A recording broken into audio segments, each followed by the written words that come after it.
Can I get to what seems to be one of the big issues in terms of the direction of your party, that there seems to be some confusion. Maybe there isn't, but you can put it right if there is. Are you considering a formal coalition with the Labour government in the Welsh Assembly? There seems to be a bit of an obsession about whether or not Plaid Cymru wants to go into coalition or not. What we have always said is that Wales's best interests are at the top of our agenda.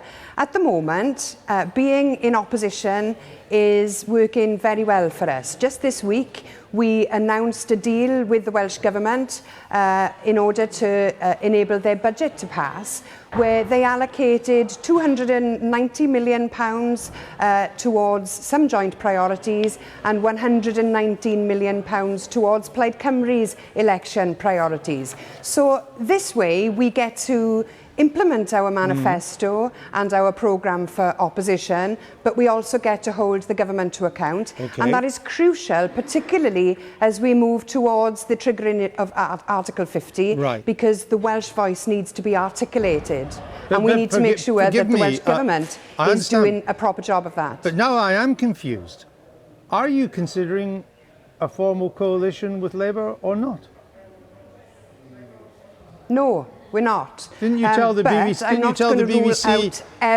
Didn't you tell the BBC earlier this week that you were, quote, actively considering a coalition? Andrew, the BBC ask me every month whether or not I'm considering a coalition with Labour, and the answer is always the same.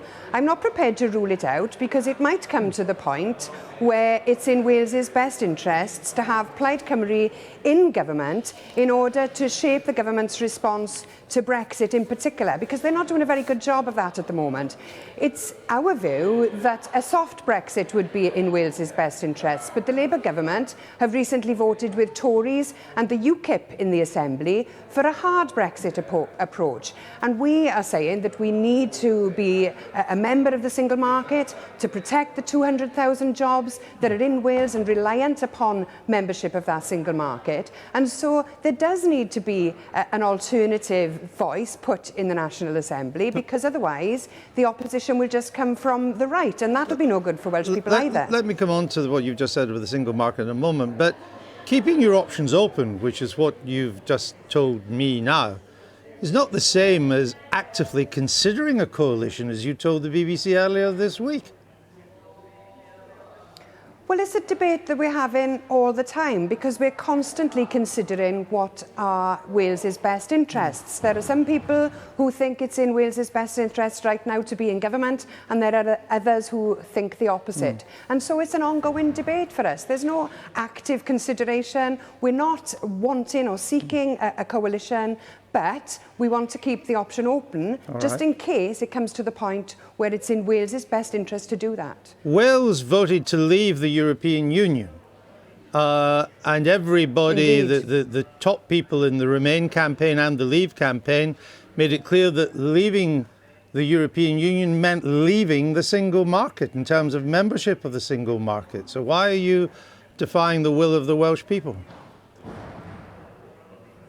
Well, I don't recall the question about the single market being on the ballot paper. I don't recall the question about hard or a soft Brexit or even immigration. No, but the people on both sides, the leaders on both sides made it clear that a vote to leave was a vote to leave the single market. Are you disputing that?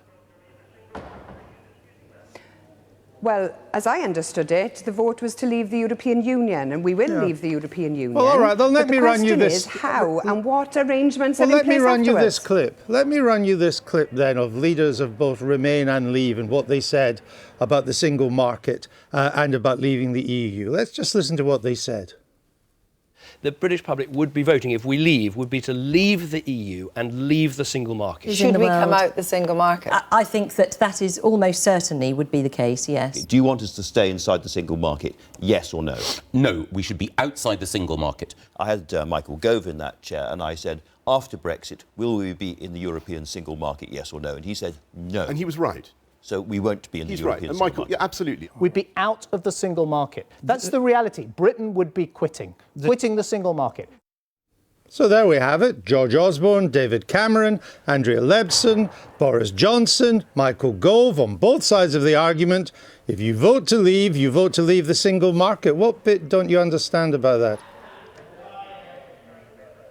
Andrew, I'm sorry, but those are Tories, and the Tories have never won a mandate to speak on behalf of people in Wales, and they can say what they like. It doesn't matter what party they are. They said if we voted to leave, we voted to leave the single market. Are you denying that? Well, they can say what they like. That wasn't on the ballot paper. The Tories said an awful lot of things during that referendum campaign that I would want to distance myself from. I think that leadership of the Remain campaign by Tories was what lost us that referendum. Are you trying to say... I don't want to associate myself with any of those comments. I understand that, but that's not the issue. Are you trying to tell me that the Welsh people didn't know what they were voting for when they voted to leave? That they didn't know that they were also voting to leave the single market, when the leaders of the Remain campaign and the leaders of the Leave campaign were explicit in saying you vote to leave the EU, you vote to leave the single market. The Welsh people understood that. Well, look, the Leave campaign were telling people that £350 million a week would be available to spend on the NHS. That was a lie as well. But people voted for a whole raft of different reasons. My contention now is that there are 200,000 jobs in Wales reliant upon us being a member of the single market. I intend to advocate the best interests of Wales, and that is what we think is in the best interests of Wales at this point in time. And I'm not going to stop advocating that. Why is it in the best interest of Wales that in the £119 million allocated that you say were to your priorities, out of, by the way, a £15 billion budget, so you didn't get that much for your priorities were to give only £1 million to support end-of-life care, but £5 million to the Welsh National Language Agency. Is that the priorities of Plaid Cymru? Well, we voted for, we will have vote for £1 million to go into end-of-life care, in addition to what's there already. Sure. And £5 million for the language, in addition to what's there already. Is a new body. Well, you can always attack spending on the Welsh language and arts and music and all those things that are not frontline public services, but I happen to think culture is important. 5 times more important than end-of-life care. No, that's not what I'm saying at all. The extra £1 million for end-of-life care is in addition to what's been spent on end-of-life care already. The £5 million you talked about for a Welsh language agency, there's no money being spent on that at the moment, so it's a new project. No, but there is money spent on the Welsh language at the moment. This is just going into a quango. There's always been a lot of money spent on the Welsh language. Well, most money is spent on the English language, of course. We're talking about a very small amount here for the Welsh language. And if you were talking equality, we would be spending around £7 billion on the Welsh language. So we're not anywhere near equal, are we? £7 billion. Will that be in your next manifesto? Well, that's about half of the budget. It's half of the budget. No, it's not. It's not going to be in our next manifesto, of course. I was only teasing you. Look, we've won a significant number of gains out of this budget deal. It's a budget deal I'm very proud of. It's the biggest budget deal that's ever been agreed by an opposition party since the beginning of devolution. It's something we stand very pleased with, and we're going to shout about it this weekend. And you've just done that. Thank you very much indeed, Leanne Wood, for joining us.